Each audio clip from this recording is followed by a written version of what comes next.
Bueno, tengan todos buenas tardes. Vamos a hacer la correlación del caso clínico, ¿verdad? Como nosotros mencionaron al momento de presentar el caso, ¿verdad? Estamos ante una paciente que ya es conocida por epilepsia y eso es muy importante al momento del que se presente el diagnóstico de un estatus epiléptico, saber si la paciente es epiléptica o no, porque eso va a definir el camino a seguir y también incluiría unos estudios para hacer diagnósticos diferenciales y poder conocer la causa. En el caso de la paciente, por ser epiléptica, pues les traigo una pequeña definición, ¿verdad?, sobre epilepsia que fue producida por la OMS en el año de 1973 y que la define como una afección crónica que puede tener muchas etiologías y que la principal característica es que son crisis recurrentes, las cuales son producidas por una descarga excesiva a nivel de las neuronas y que pueden tener diferentes sintomatologías o manifestaciones clínicas dependiendo la causa el área afectada y que pueden dar síntomas diferentes y que en algunos casos es asociada a alguna lesión por un trauma, una hemorragia, y en muchos casos es idiopática o criptogénica en donde no se conoce el motivo de la epilepsia. Es importante saber, ¿verdad?, que la epilepsia en la mujer embarazada es el trastorno neurológico que presentará con más frecuencia. Y por lo mismo, el hecho de ser una mujer que es epiléptica y cuando ya está en una edad reproductiva, sería muy importante que se tomaran consideraciones en todo sentido, ¿verdad?, relacionadas con su fertilidad, el uso de anticonceptivos, los medicamentos que utiliza para las convulsiones por los efectos teratogénicos que pueden presentarla. Y también es importante tenerlo en cuenta porque, como vamos a ver más adelante, ¿verdad?, de acuerdo a la edad gestacional en la que la paciente se encuentre, así puede ser mucho más tendencia a presentarlas o a no presentarlas. Entonces es muy importante conocer este dato. Sabemos que la epilepsia tiene diferentes efectos en la calidad de vida de las personas, pero específicamente en la mujer embarazada, en algunos países, ¿verdad?, menciona que incluso el hecho de ser epiléptica hace que las tasas de fertilidad en ellas sean menores y uno de los motivos por los cuales ellas evitan salir embarazadas es porque piensan que la enfermedad puede ser transmitida genéticamente o pueden presentar alguna normalidad por el hecho de ser epiléptica, ¿verdad?, cuando realmente los efectos teratogénicos son secundarios al uso de los medicamentos. También, ¿verdad?, puede dar diferentes alteraciones que llevarán a una disfunción orgánica con diferentes síntomas que se presentan como ovarios poliquísticos, ciclos menstruales irregulares, y también eso va a ser un poquito más difícil poder tener un control en el caso de necesitar evaluación preconcepcional. Algo muy importante y una premisa que tenemos que recordar es que mientras exista un adecuado control de la epilepsia durante el embarazo, no va a existir un aumento en el riesgo de complicaciones obstétricas. Es por eso que toda paciente que sea epiléptica y que esté embarazada tiene que tener un buen control. Un buen control significa tomar sus medicamentos, darle un buen seguimiento y mantener los niveles de esos anticonvulsivantes normales para evitar que las pacientes convulsionen. Ahora bien, sabemos, ¿verdad?, que también prácticamente un tercio de las mujeres con epilepsia van a tener un mayor número de crisis durante el embarazo. Y un factor muy importante es que por lo mismo, ¿verdad?, que la epilepsia, cuando las pacientes sufren una epilepsia de tipo generalizado, o sea, son convulsiones tónico-clónicas, tienen mayor riesgo de hacer traumas, de sufrir lesiones físicas, y también es importante porque les puede producir un riesgo hasta 10 veces mayor de muerte cardíaca súbita. Entonces es un factor muy importante. También, ¿verdad?, Algo muy importante es que las que van a producir mayor efectos nocivos sobre la vida y sobre el estado fetal son las convulsiones de tipo tónico-clónica generalizadas. Eso también puede producir mayor riesgo tanto al feto como a la madre. Dentro de los efectos que se presentan a nivel fetal cuando una mujer está convulsionando, produce una acidosis láctica materna, puede producir una bradicardia fetal por la interrupción del flujo de oxígeno al feto.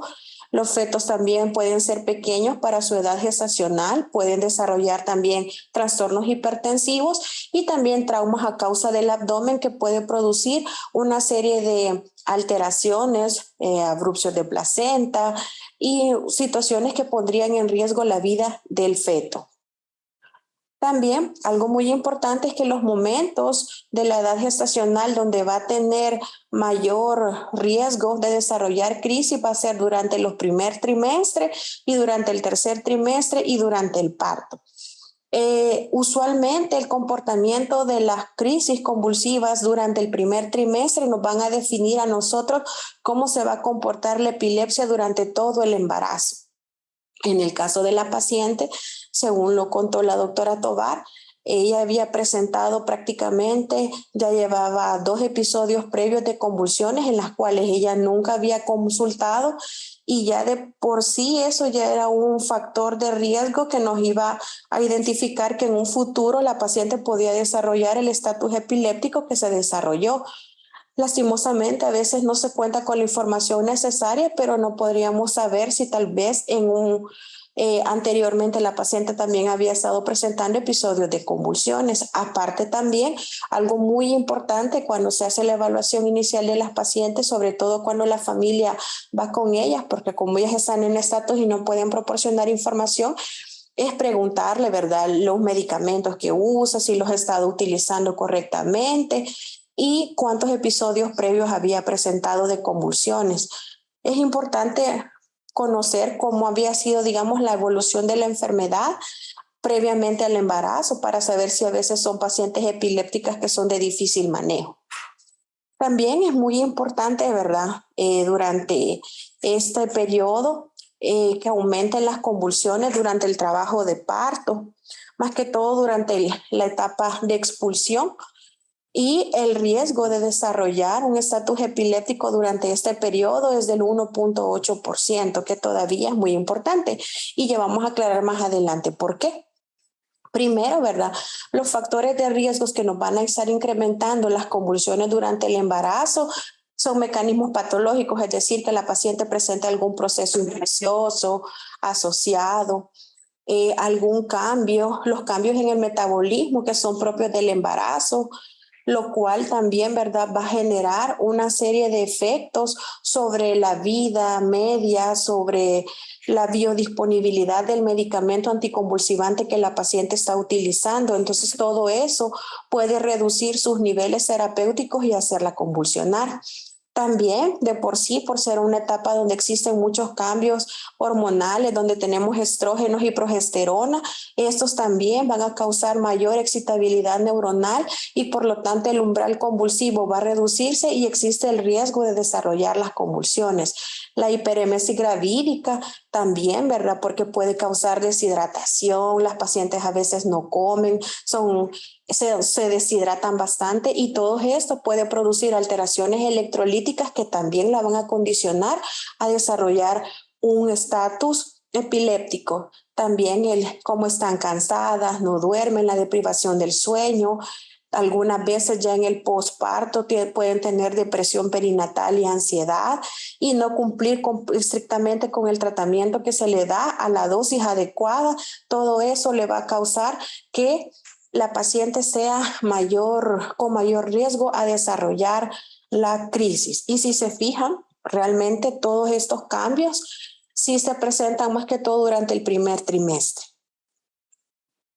Ahora bien, algo muy, muy importante, ¿verdad?, es que posteriormente al parto también existen factores que la pueden hacer convulsionar a la paciente. Por ejemplo, que tenga un dolor que no sea muy bien controlado, la hiperventilación por la ansiedad, el insomnio, que la paciente no se hidrate correctamente, el estrés emocional, el haber pasado con un trabajo de parto de larga evolución y no estar cansada.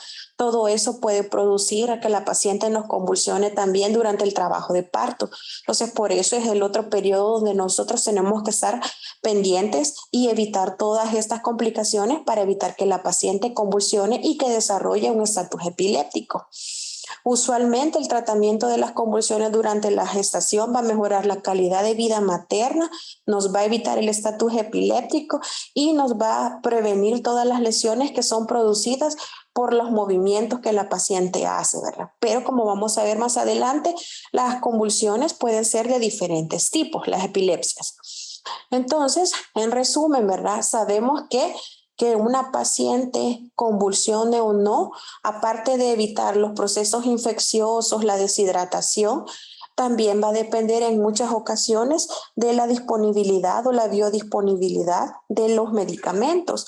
Recordemos que durante el embarazo hay un aumento del volumen sanguíneo, hay un aumento del gasto cardíaco, hay una alteración que es un aumento del filtrado glomerular, hay una hipotensión postural por todos los cambios hormonales, la anemia dilucional que se produce, el alto índice metabólico que se está desarrollando en este periodo tan importante.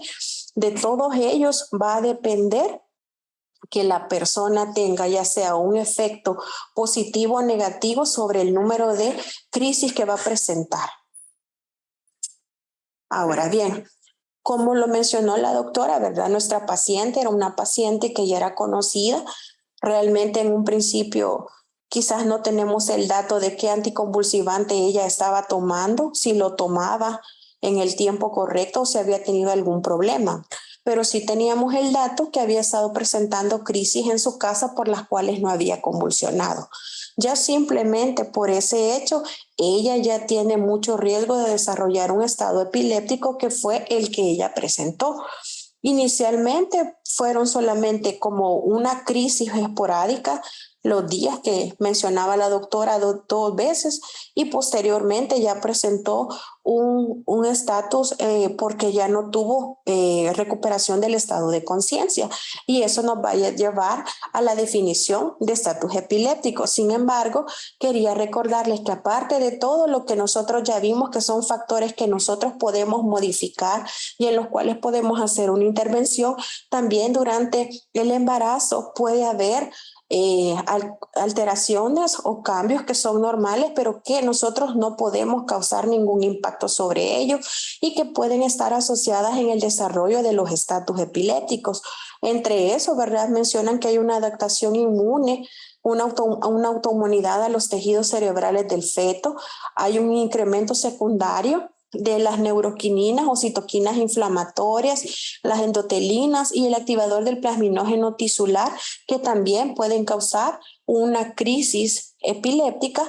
Y también, ¿verdad? El uso de los estrógenos y la progesterona junto con las farmacocinéticas nos va a producir que la paciente tenga un alto riesgo de desarrollar el estatus.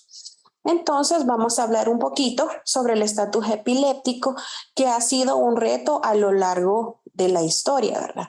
Dentro de las primeras definiciones que tenemos, el estatus epiléptico es una condición que resulta en un fallo en los mecanismos responsables de terminar la crisis o un mecanismo que inicia los mecanismos que nos llevan a una crisis anormalmente prolongada. Entonces, el estatus epiléptico prácticamente se va a definir desde el punto de vista clínico como una crisis que va a durar más de 5 minutos. Esa es la duración para catalogarlo como un estatus epiléptico, o la presencia de convulsiones en las cuales no existe no recobra el paciente la conciencia, es decir, la paciente pasa, digamos, unos 2 minutos, convulsiona unas 3 veces, pero no recupera el estado de conciencia. Eso lo cataloga ya como un estatus epiléptico y es considerada como una urgencia neurológica. Con el tiempo, ¿verdad? Se han dado muchos conceptos sobre órganos importantes, como cuando el cerebro sufre un infarto O igual, ¿verdad? Cuando hay un evento cerebrovascular en donde el tiempo que nosotros nos tardemos en hacer el diagnóstico y que el paciente reciba el tratamiento va a producir un efecto beneficioso sobre él. Por eso actualmente también se habla, ¿verdad?, que a nivel de la epilepsia y del estatus epiléptico, tiempo es cerebro, porque entre nosotros más prontamente apliquemos todos los medios necesarios para evitar que ese estatus siga produciéndose, vamos a evitar secuelas. Dentro de las secuelas que nos puede dar es la muerte neuronal, la generación de circuitos anómalos y de zonas de gliosis o esclerosis mesencial temporal, que al final estas lesiones terminan produciendo muchas más crisis de convulsiones en la paciente. Entonces, por lo tanto, también cuando llegue a consultar una paciente por una convulsión, porque según los criterios ya nos parece que es un estatus epiléptico, tenemos que saber reaccionar rápida y oportunamente para poder evitar todo este tipo de complicaciones que pueden afectar la calidad de vida de la paciente. Ahora bien, vamos a hablar un poco de qué es lo que nosotros tenemos que hacer. Hay dos conceptos importantes que han ido surgiendo con el tiempo. Entre ellas, ¿verdad?, lo que ya les mencionaba, que prácticamente el estatus epiléptico ha sido considerado desde el punto de vista que son 5 minutos. Durante 5 minutos la paciente presentó convulsiones de tipo tónico-clónico generalizadas. Yo lo catalogo como un estatus epiléptico, pero también hay otros tipos de convulsiones, como nosotros sabemos, son las convulsiones focales, que pueden tener alteración o no del estado de la conciencia. Entonces, cuando el paciente lo que tenga es un estatus con convulsiones focales, el periodo de tiempo que nosotros tenemos que catalogarlo, que es un estatus, van a ser 10 minutos. Cuando el paciente tiene alteración de la conciencia, y cuando el paciente solamente tiene una convulsión focal, pero sin su conciencia alterada, van a ser 15 minutos. Entonces, dependiendo del tipo de convulsión que el paciente padezca, así lo vamos a catalogar nosotros como que si se encuentra en estatus o no.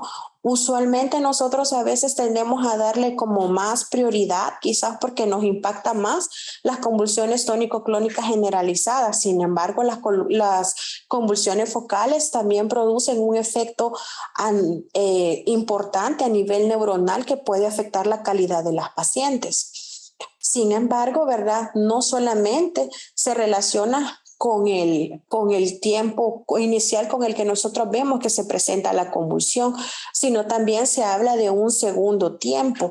Ese segundo tiempo es mucho más largo que los iniciales para hacer el diagnóstico, pero es importante porque aquí se alteran las redes neuronales, podemos hacer que la crisis se perpetúe y que incluso exista una muerte neuronal importante. Dice que ese tiempo prácticamente son 30 minutos. En el caso de una convulsión tónico-clónico generalizada, sería de 60 minutos cuando las convulsiones son focales con alteración de la conciencia, y aún no se ha llegado a un consenso de cuánto sería el tiempo cuando es una convulsión focal sin alteración de la conciencia o en las crisis de ausencias. Por lo tanto, ¿verdad?, es muy importante tomarlo en cuenta. Es decir, cuando nosotros tenemos una paciente que ya estuvo convulsionando en su casa, obviamente nosotros no podemos hacer ninguna intervención, simplemente darle el manejo, pero no podemos evitar porque nosotros no vimos el evento. Pero tenemos que tomar en consideración estos otros 30 o 60 minutos, porque de eso va a depender también el estado de la paciente.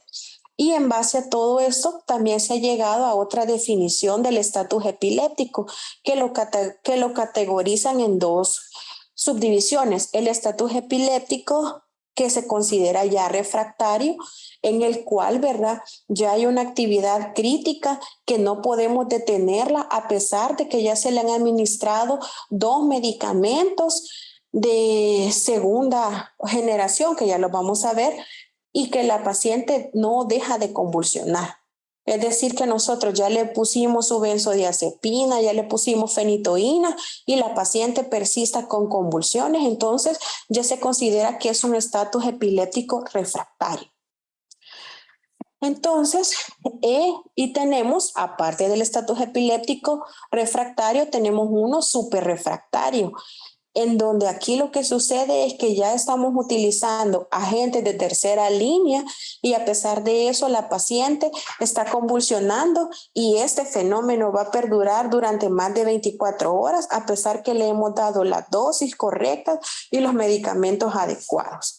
O si no, también se puede catalogar como un estatus epiléptico superrefractario, aquel que va a reaparecer cuando nosotros ya estamos en el periodo de destete de la sedación de la paciente, es decir, tenía midazolam, tenía propofol, nosotros comenzamos a quitarlos y la paciente vuelve a convulsionar. Esto ya sería un estado epiléptico superrefractario. En el caso de la paciente que nosotros estamos tratando en este momento, el estado que ella presentó fue nada más un estatus epiléptico, porque prácticamente cuando se le puso la sedación para poder intubarla, la paciente respondió y dejó de convulsionar. Ahora bien, es muy importante recordar, ¿verdad?, que el estatus epiléptico o el estado epiléptico en general incluye o va a influir en la mortalidad de la paciente. La mortalidad puede oscilar entre un 7 y un 50%.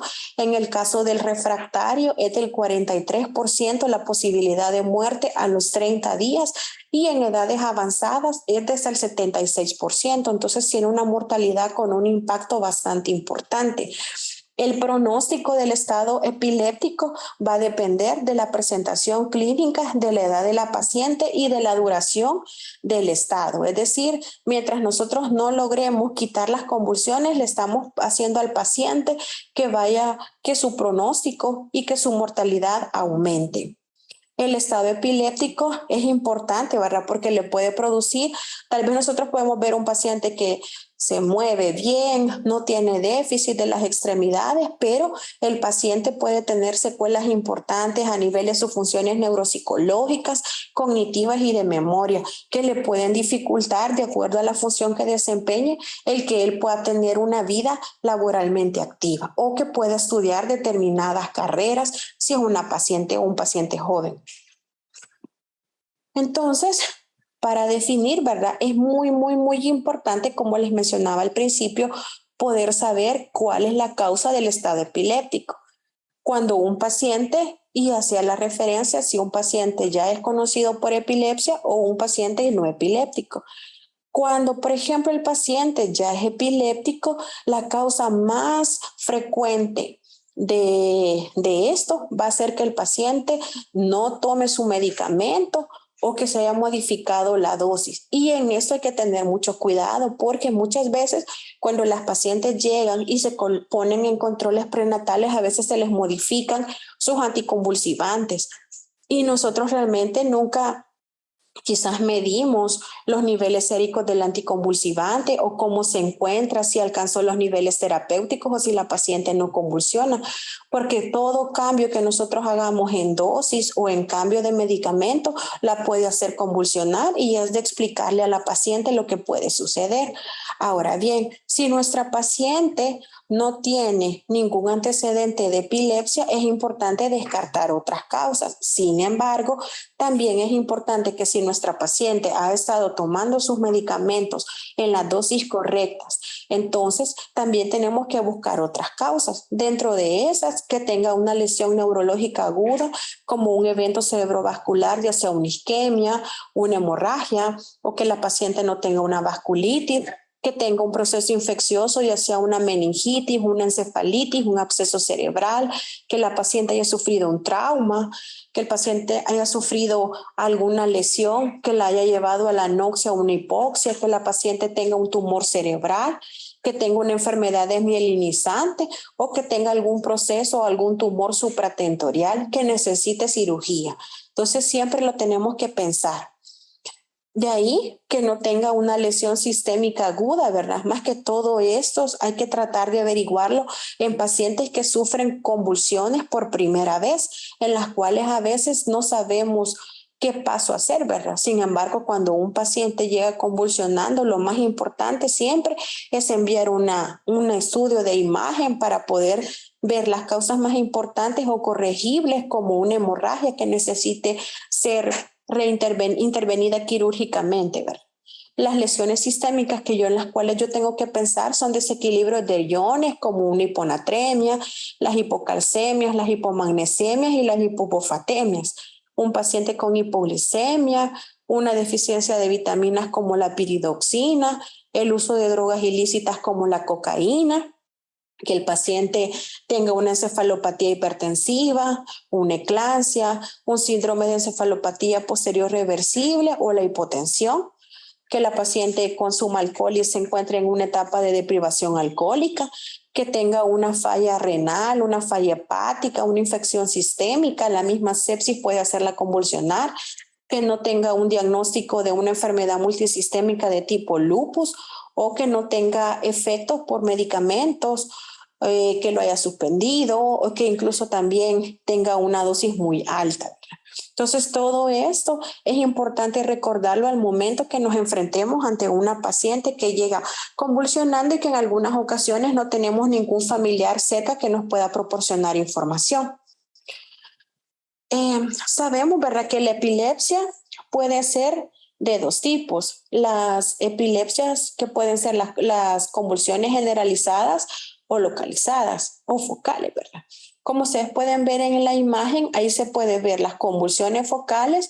Ven el puntito rojo, significa que solamente se produce una descarga anormal en ese grupo de neuronas, a diferencia de las convulsiones generalizadas, en donde, como su nombre lo dice, son diferentes focos de grupos de neuronas que reciben la descarga en ese momento y por lo tanto vamos a ver que el movimiento nos impacta más o puede tener todos los síntomas, ¿verdad? Vemos los movimientos tónico-clónicos, vemos que las pacientes pueden tener la mirada hacia arriba, las pacientes pueden perder los esfínteres, es decir, pueden hacerse pipí o hacerse pupú. Entonces, dentro de las convulsiones de tipo generalizadas también es importante porque pueden ser de tipo motora como la tónico-clónica o la que solo es clónica o la tipo tónica, una mioclonía, es decir, como pequeñas contracturas musculares y que no veamos realmente todo el movimiento brusco que se ve de una convulsión tónico-clónica generalizada. Y las crisis de ausencias como las típicas, las atípicas y las mioclonías. Si se fijan, las crisis de ausencia son catalogadas como convulsiones generalizadas, es decir, es aquella donde el paciente prácticamente se queda sentado mirando hacia el infinito y no tiene ninguna respuesta, pero en ese momento el paciente está desconectado y está sufriendo un episodio de convulsión similar a la del paciente que vemos que se está contrayendo con movimientos violentos. Entonces es de tomarlo en cuenta que también es importante y no solo por eso verla de menos. De ahí tenemos también aquellas que son focales, ¿verdad? Y en las focales, como lo mencionamos antes, van a tener que ver si el paciente pierde el estado de la conciencia o si lo conserva. En el caso de estas igual pueden ser de origen motor, es decir, que solamente tenga espasmos en un solo brazo, en la mano, o son movimientos tan sutiles como esos, o automatismos. Y el no motor, ¿verdad? Prácticamente es que se quede con bloqueado su actividad, que sean sutiles como alteraciones cognitivas, emocionales o sensoriales. Puede ir desde que el paciente tenga súbitamente un deseo de llorar o que tengan crisis de ansiedad frecuente. Todo aquello que se presente como en esta etapa hay que catalogarlo como un tipo de convulsión. Todo lo que nosotros veamos que el paciente presente que no lo podemos explicar porque las convulsiones focales tienen esa capacidad, es decir, pueden ser cosas tan chiquitas como por ejemplo que el paciente sude, que el paciente muchas veces llore o se sienta con periodo de bradicardia. Todo eso nosotros siempre tenemos que descartar que no se trate de un proceso convulsivo. Y también tenemos, ¿verdad?, algunas veces las convulsiones donde el origen es desconocido. Es decir, no sabemos de qué están y también están las no clasificables en las cuales nosotros no podemos catalogar dentro de este grupo de convulsiones, pero es importante recordarlas. De ahí, pues prácticamente, ¿verdad? Sabemos que las convulsiones prácticamente generalizadas, nos van a afectar los dos lados del cerebro y son las convulsiones tónico-clónicas generalizadas, como se puede ver en la imagen. Y algo muy importante también es recordar, ¿verdad? Siempre el examen físico es importante. Si se fijan ahí dentro de ese cuadrito, cuando nos menciona las crisis epilépticas generalizadas, también menciona otro tipo de crisis como las crisis atónicas, en donde el paciente pierde su tono muscular de forma generalizada y el paciente se cae al suelo. A veces es bien difícil tratar, por ejemplo, pacientes que la familia lo lleva porque dicen que de repente se cayó al piso, pero cuando lo llevan a consultar, el paciente se encuentra bien y usted no le encuentra ninguna normalidad, hasta puede pensar que es una crisis de ansiedad o que tiene una neurosis, ¿verdad? Pero si esto sucede, estamos en la obligación de tratar de hacer un diagnóstico porque el paciente está viviendo una crisis. Lo ideal, ¿verdad? Para hacer el diagnóstico de una convulsión, de una epilepsia, es hacer un estudio que se llama electroencefalograma. En el caso de los pacientes que nos llegan convulsionando y que nosotros realmente no sabemos si el paciente ya era epiléptico previamente, se pueden hacer, ¿verdad?, electroencefalogramas por video, en la cual nosotros pues prácticamente podemos hacerlo la detección del estatus epiléptico no convulsivo, que ese es otro estatus muy importante, ¿verdad? Donde el paciente ya tenía historia de epilepsia, vemos que el estado de conciencia fluctúa, es decir, por un momento el paciente está despierto y luego el paciente tiene tendencia a dormirse, o que tenga un estatus epiléptico que le recidive bastante, que el paciente tenga movimientos como paroxismos, tenga nistagmo, chupeteo, parpadeo, hipo o disautonomías. Todo esto es muy importante porque si recuerdan también muchas veces en los estatus, cuando un paciente llega convulsionando y está en el periodo posictal, muchas veces podemos encontrar que el paciente no despierta y al examinarlo es muy importante revisar siempre las pupilas, ¿verdad? Si las pupilas siguen dilatadas, si el paciente tiene nistagmo o el paciente hace como un reflejo de chupeteo o parpadeo o tiene hipo, todo eso nos puede estar indicando que posiblemente el paciente sigue en un estatus que no es tan evidente como el tónico clónico, pero que sí puede hacerlo convulsionar y está en un estatus no epiléptico, un estatus epiléptico no convulsivo.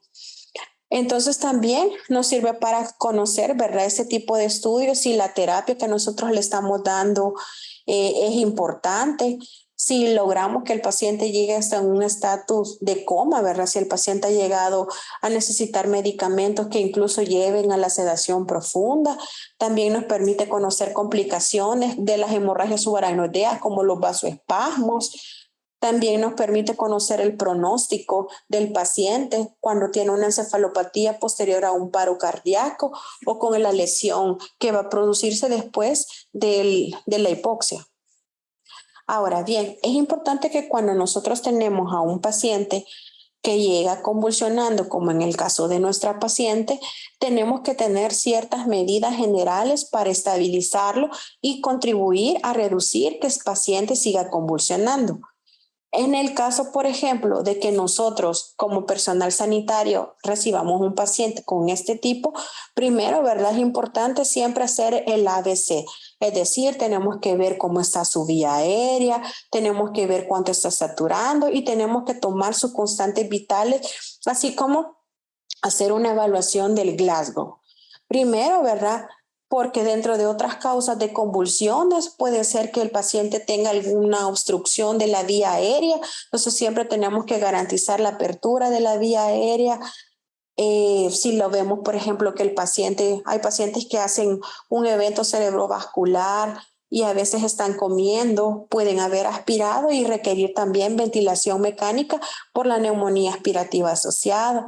Tenemos que proporcionarle oxígeno, ¿verdad? Con los diferentes tipos de bigotera, mascarilla, pero algo muy importante es evaluar el estado de Glasgow del paciente. Si el paciente tiene un Glasgow abajo de 8 puntos, eso ya es indicación de intubación y fue lo que vimos en el caso de nuestra paciente que llegó prácticamente con un Glasgow de 8 puntos y ese fue el motivo por el cual se ventiló a la paciente. También Un paciente que llegue en un posictal y que lo vemos que tiene un trabajo respiratorio excesivo, ¿cómo lo podemos ver? Porque vemos que su frecuencia respiratoria está arriba de 40, o al contrario, un paciente que vemos que su frecuencia respiratoria es abajo de 10, un paciente que es hipoxémico, es decir, que satura abajo del 85%, que le logramos tomar unos gases y tiene una acidosis respiratoria. Entonces, todos esos son criterios de intubación del paciente. También importante que al momento que lo estamos evaluando, estamos tomando la frecuencia cardíaca, estamos tomando la presión arterial y pedir un hemoglucotés, ¿verdad? Porque la hipoglicemia en un paciente diabético puede ser las causas de las convulsiones. Entonces, más que todo, cuando tengamos pacientes sin antecedentes de convulsiones previas y llega convulsionando y es diabético y usa insulina, hay que tomar el hemoglucotés. A veces, en la mayoría de nuestros pacientes, cuando comienzan a convulsionar, muchas veces la familia no viene cerca de ellos y tenemos que tomar todos estos parámetros en cuenta porque posiblemente sí lo intubamos, pero el motivo era solamente haberle puesto un bolo de dextrosa y para que el paciente pueda recuperar su nivel de conciencia y deje de convulsionar. También otra cosa importante, más que todo en los pacientes que usan alcohol o bebidas alcohólicas, ¿verdad? En ellos también pueden convulsionar por una encefalopatía secundaria al uso de alcohol, y en ellos también es importante la administración de tiamina, ¿verdad? Y también ver que no vayan a presentar un cuadro de hipoglicemia. Entonces, pues prácticamente el abordaje inicial es lo que ya decíamos, ¿verdad? Al mismo tiempo que nosotros estamos evaluando a nuestra paciente, que ya nos están dando la historia a los pacientes, vimos que su frecuencia cardíaca estaba bien, vimos que su presión arterial se encontraba bien, ¿verdad? Porque recuerden que las causas que mencionamos también, las encefalopatías hipertensivas, pueden ser una causa también de convulsiones. Y al mismo tiempo estamos solicitando exámenes, como lo mencionamos anteriormente, ¿verdad? Para descartar desequilibrio del sodio, del calcio y del fósforo, los cuales son importantes de corregirse.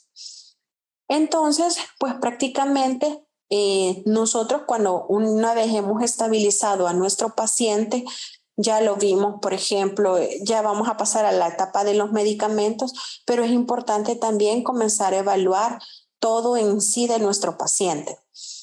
Entonces, como los medicamentos de primera línea, y es como en los primeros 5 minutos que nosotros tenemos a nuestro paciente y nuestro paciente está convulsionando, tenemos que utilizar las benzodiazepinas.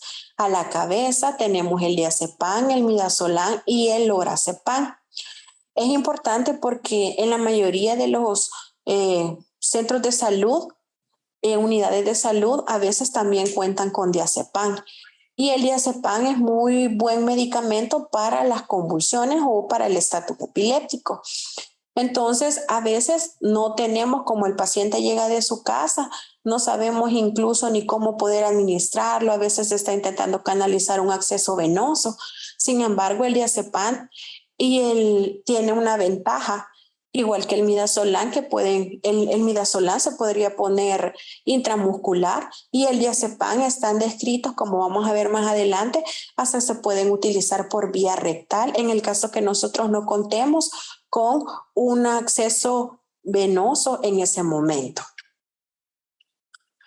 Entonces, aquí tenemos el esquema básico de los anticonvulsivantes de acuerdo a la fase en la que se encuentre y en base a eso es que definían si el estatus era refractario, ¿verdad? Entonces, en la fase 1, que son los primeros 5 a 10 minutos, lo ideal sería que nosotros a nivel hospitalario contáramos con un equipo de electroencefalograma para ver cómo se encuentra la actividad de nuestra paciente.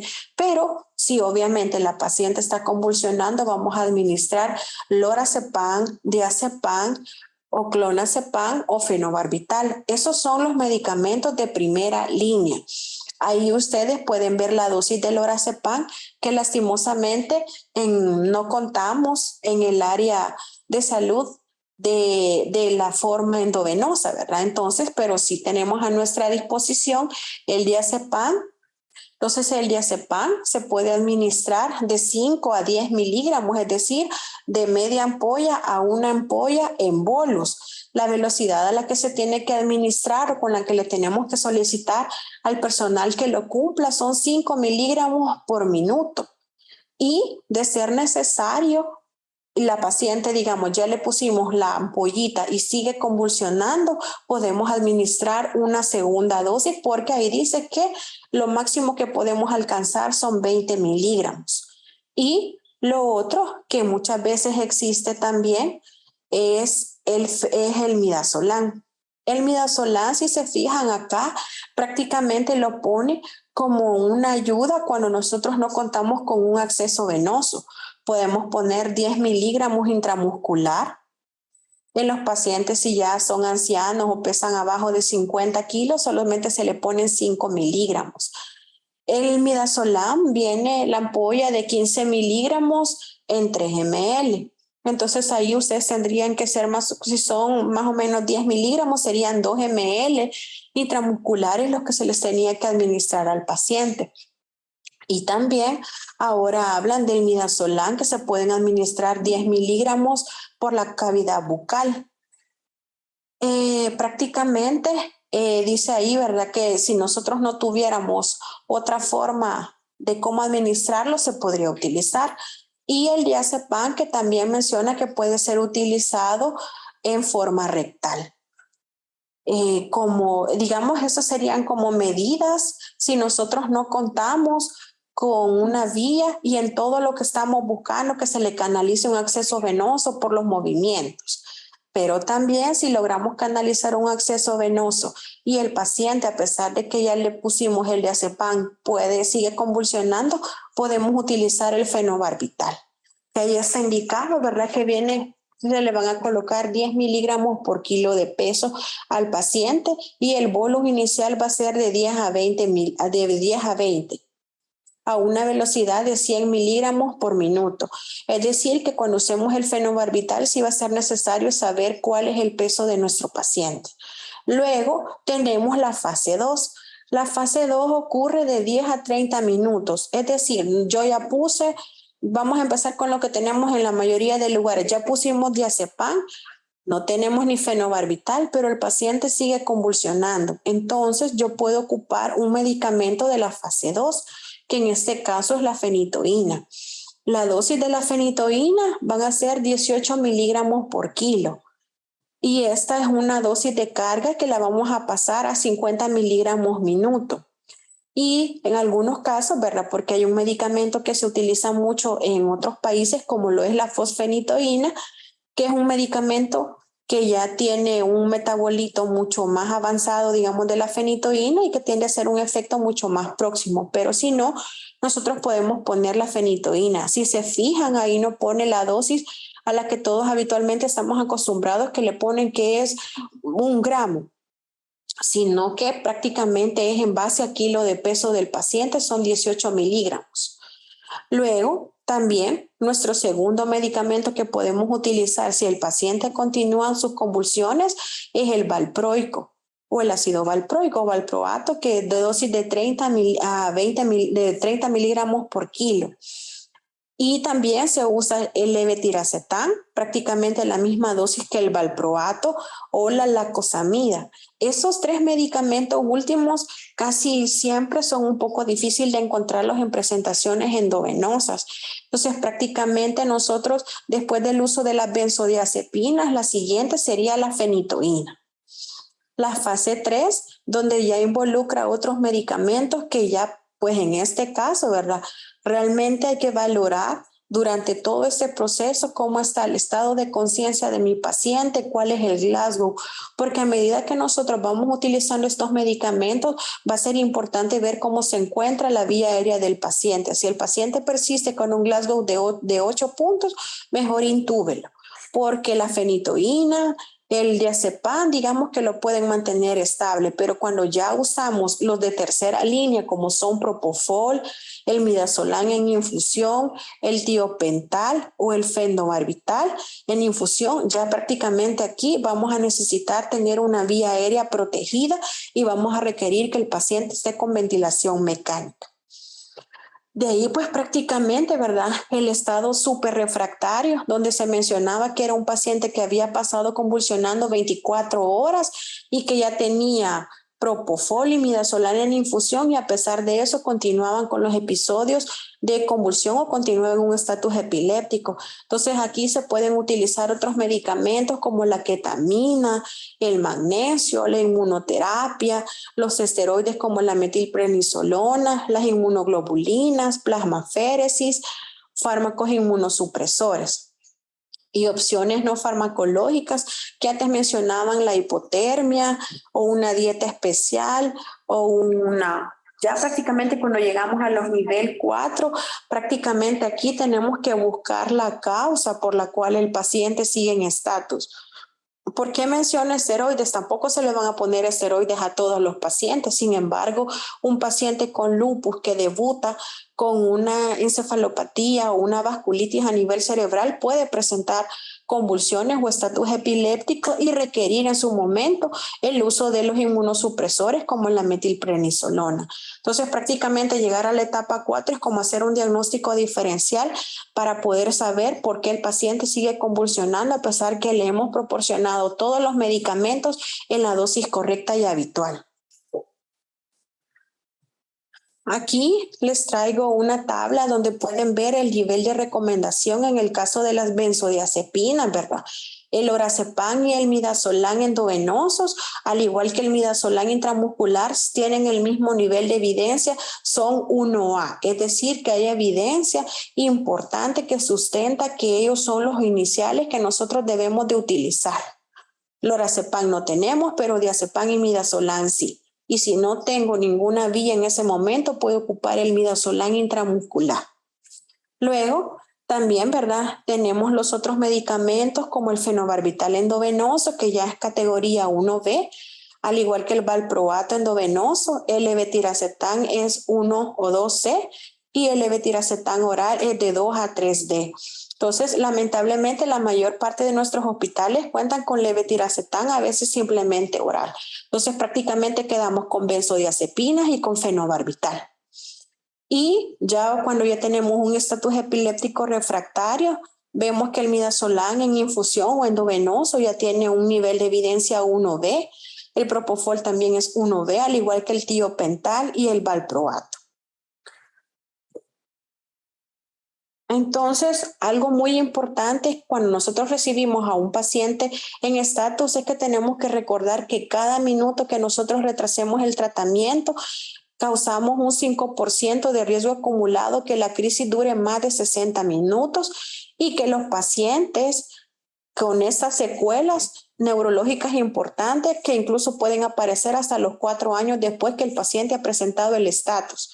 Las benzodiazepinas son las de elección si nosotros tenemos un acceso venoso, pero ya vimos que también el diazepam lo podemos ocupar intramuscular y va a tener una buena opción para el paciente. También, ¿verdad? Sabemos de que si llegáramos a tener clonazepam, también lo podemos utilizar porque incluso tiene un perfil un poco superior que el lorazepam. Y dice que su efecto es más duradero, incluso que el diazepam, por lo que se puede recomendar en una crisis en ese momento como dosis de mantenimiento. Y el midazolam es el más adecuado de tercera línea en el caso de que ya se utiliza aquí con perfusión endovenosa continua, ¿verdad? Tiene una acción similar al diazepam, pero tiene un efecto menos duradero y por lo tanto vamos a requerir que se mantenga para mantener sus niveles en infusión continua. Y verdad, algo muy importante porque eso más que todo es un recordatorio que actualmente incluso se habla de usar el diazepam por rectal y también el midazolam intramuscular o incluso a nivel bucal. Entonces, cuando ya nosotros prácticamente llegamos a este nivel, prácticamente el paciente va a necesitar, por lo tanto, estar en una unidad de cuidados intensivos en donde debe de estar con un electroencefalograma continuo para que en el momento que disminuya o desaparezca la actividad epiléptica, nosotros podamos comenzar a pensar en que ese paciente puede comenzar a despertarse, es decir, a disminuirle la dosis del sedante y poder así evaluar el estado del paciente. Es importante recordar que cuando un paciente ha tenido un estatus epiléptico y nosotros queremos despertarlo, ¿verdad? También como tanto midazolam como propofol son medicamentos que van a mantener su vida media mientras estén colocados endovenoso. Pero mientras tanto nosotros tenemos que lograr que el resto de los otros medicamentos como la fenitoína, como el levetiracetam, como el ácido valproico tengan los niveles terapéuticos correctos para que el paciente esté prácticamente en una buena condición para comenzar el destete o la disminución progresiva para quitar los sedantes y poder despertarlo, ¿verdad? En el caso de la paciente que nosotros presentamos, prácticamente la paciente permaneció ventilada, era una paciente que no podríamos descartar incluso que las causas también que la hayan precipitado a la epilepsia o a la convulsión hayan sido también la infección que sí se le logró evidenciar mientras estuvo ingresada. Prácticamente la paciente se logró controlar con la misma fenitoína que se le había puesto y con el levetiracetam y la carbamazepina, ¿verdad? Y prácticamente pues ya en este nivel ya queda para juicio del neurólogo y el ir valorando si hace un cambio o no de los medicamentos de acuerdo a los niveles séricos, si están en niveles terapéuticos para evitar que la paciente convulsione. Muchas gracias.